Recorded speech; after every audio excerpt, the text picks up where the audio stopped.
రాజన్న సిరిసిల్ల జిల్లాలో బీర్ల కోసం యువకులను బెదిరించిన ఎక్సైజ్ పోలీసులు నిర్వాకం చర్చనీయాంశంగా మారింది.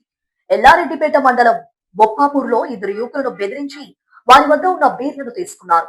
అంతటితో ఊరుకోకుండా ఇంకా బీర్లు పంపించాలని బెదిరింపులకు పాల్పడ్డారు. దీంతో యువకులు స్థానికంగా ఉన్న పోలీస్ స్టేషన్ లో ఫిర్యాదు చేయడంతో ఈ విషయం బయటకు వచ్చింది.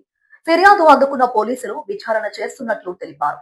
విధులు నిర్వర్తించాల్సిన ఎక్సైజ్ పోలీసులే ఇలాంటి ఘటనకు పాల్పడటంపై ప్రజలు ఆగ్రహం వ్యక్తం చేస్తున్నారు.